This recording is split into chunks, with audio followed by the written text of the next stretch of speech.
नमस्कार,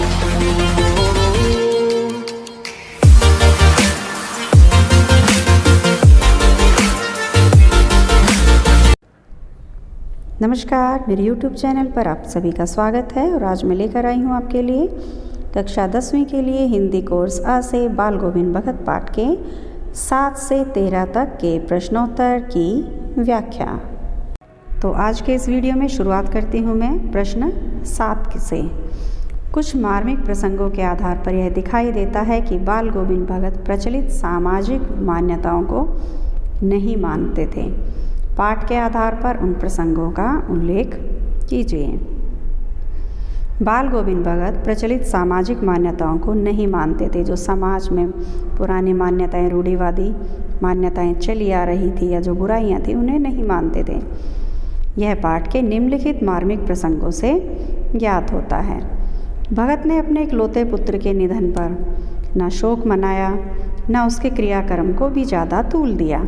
उन्होंने पुत्र के शव को स्वयं मुखाग्नि न देकर अपनी पुत्र वधू से उसे मुखाग्नि दिलवाई, अर्थात उनका अंतिम संस्कार उनकी पुत्र वधू ने ही किया।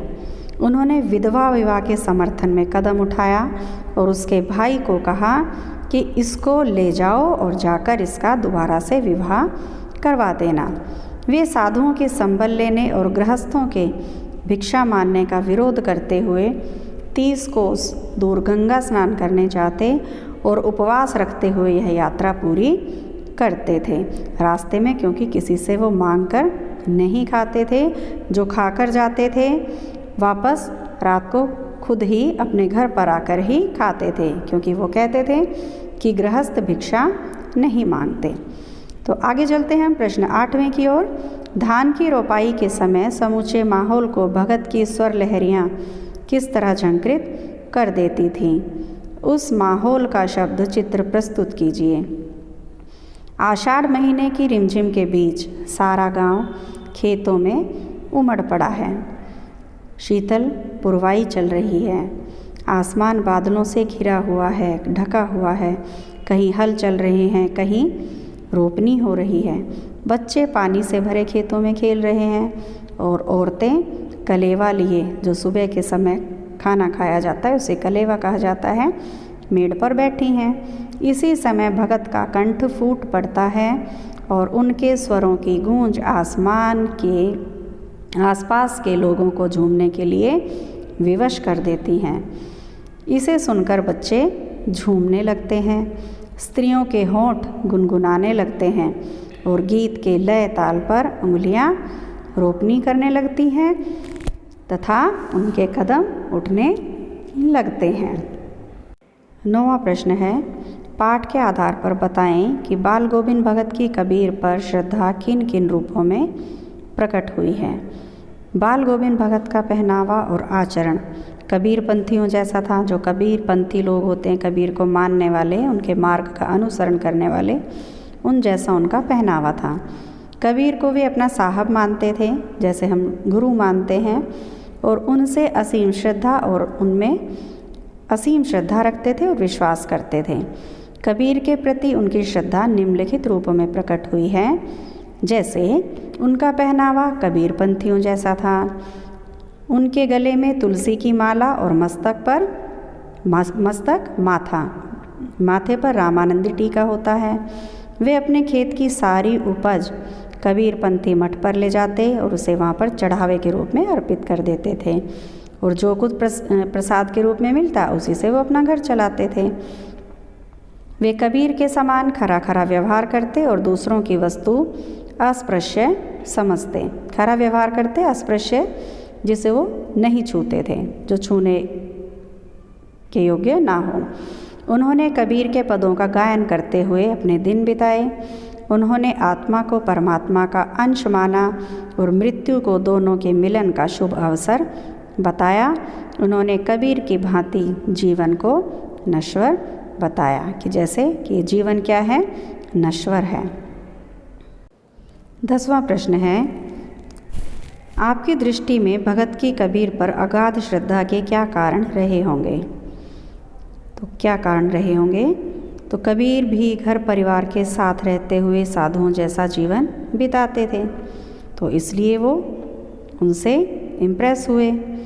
कबीर बाह्य आडंबरों से दूर रहकर सामाजिक कुरीतियों पर प्रहार करने वाले थे। वो बाहरी दिखावों से दूर रहते थे और सामाजिक कुरीतियों पर प्रहार करते थे। यह भी भगत को पसंद आया होगा। आगे है कबीरदास का सादा जीवन उच्च विचार भगत को पसंद आया होगा। उनका सादगी भरा जीवन और ऊंचे विचार भगत को पसंद आए होंगे। भगत को कबीर का खरा खरा व्यवहार करना बहुत पसंद आया होगा, क्योंकि कबीर भी नहीं डरते थे, वो बात को स्पष्ट रखते थे। तो आगे चलते हैं अब हम 11वें प्रश्न की ओर। गांव का सामाजिक सांस्कृतिक परिवेश आषाढ़ चढ़ते ही उल्लास से क्यों भर जाता है? गांवों का जो सामाजिक और सांस्कृतिक माहौल होता है, जब सावन आता है तो उस समय प्रसन्नता से उल्लास से क्यों भर जाता है? भारत गांवों का देश है। यहाँ की 80% जनसंख्या के जीवन निर्वाह का साधन कृषि है। 80% लोग यहाँ क्या करते हैं? कृषि करते हैं। भारतीय कृषि मानसून पर आधारित है और मानसून की शुरुआत वर्षा के पहले महीने आषाढ़ से शुरू हो जाती है। आषाढ़ आते ही गांववासी बादलों की राह देखते हैं। बादलों के बरसते ही वे अपने कृषि कार्यों की शुरुआत कर देते हैं। खेतों की जुताई, बुवाई, धान की रोपाई जैसे कार्य शुरू कर दिए जाते हैं। इसी महीने में गर्मी की तपन से भी राहत मिलती है, क्योंकि बारिश आती है तो तपती हुई धरती को और लोगों को राहत मिलती है। यह महीना ग्रामीण बच्चों के लिए, गांव के बच्चों के लिए बड़ा ही आनंददायी होता है। पानी भरे खेतों की कीचड़ में खेलना उन्हें बहुत रुचिकर लगता है। बच्चे उस कीचड़ में भी बहुत आनंद लेते हैं। इस समय गांव के सामाजिक सांस्कृतिक परिवेश का उल्लास देखते ही बनता है कि गांव का जो माहौल होता है वह सभी को बहुत सुंदर लगता है। तो अब चलते हैं 12वें प्रश्न की ओर। ऊपर की तस्वीर से यह नहीं माना जाना चाहिए कि बाल गोविंद भगत साधु थे। क्या साधु की पहचान पहनावे के आधार पर की जानी चाहिए? आप किन आधारों पर यह सुनिश्चित करेंगे कि अमुक व्यक्ति साधु है? तो इसमें यह बताना है कि क्या पहनावे के आधार पर हम किसी भी साधु की पहचान करें। अब जैसे भी हमने साधुओं को देखा है, जब भी साधु देखे हैं तो गेरुए वस्त्रों में होते हैं या रामनामी वस्त्र लपेटे नज़र आते हैं। उनके बड़े दाढ़ी और जटाजूट उनके साधु होने के साधन दिखाई देते हैं। पर यह आवश्यक नहीं है कि जिसने भी गेरुआ वस्त्र पहना है वह व्यक्ति साधु ही हो। इस कलयुग में ढोंगियों ने भी यही वस्त्र अपना लिया है, जबकि यह एक बहुत पवित्र वस्त्र माना जाता था। इसलिए पहनावे के आधार पर किसी को भी साधु नहीं कहा जा सकता है। वास्तव में साधु की पहचान उसके पहनावे के आधार पर ना करके उसके विचारों को और व्यवहार को अपने व्यवहार में लाना चाहिए। आडंबरहीन जीवन सद्व्यवहार होना चाहिए, दिखावे का जीवन नहीं होना चाहिए। सत्यवादिता होनी चाहिए, सच बोलने की आदत होनी चाहिए। परोपकार, दूसरों का उपकार करने की भावना हो। इस तरह की भावना पहनावे की सादगी एवं विचारों की उच्चता देखकर किसी भी व्यक्ति को साधु की श्रेणी में रखा जा सकता है।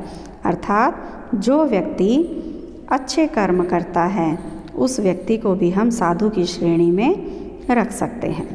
तो अब चलते हैं हम 13वें प्रश्न की ओर। तो 13वां प्रश्न है, मोह और प्रेम में अंतर होता है। भगत के जीवन की किस घटना के आधार पर इस कथन का सच सिद्ध करेंगे? ये निसंदेह सच है कि मोह और प्रेम में अंतर होता है। इसे भगत के जीवन की इन 2 घटनाओं के आधार पर सत्य सिद्ध किया जा सकता है। जैसे लोग अपने प्रियजनों की मृत्यु पर रोते हैं, यह उनका मोह है, परंतु भगत अपने बेटे से प्रेम करते हैं।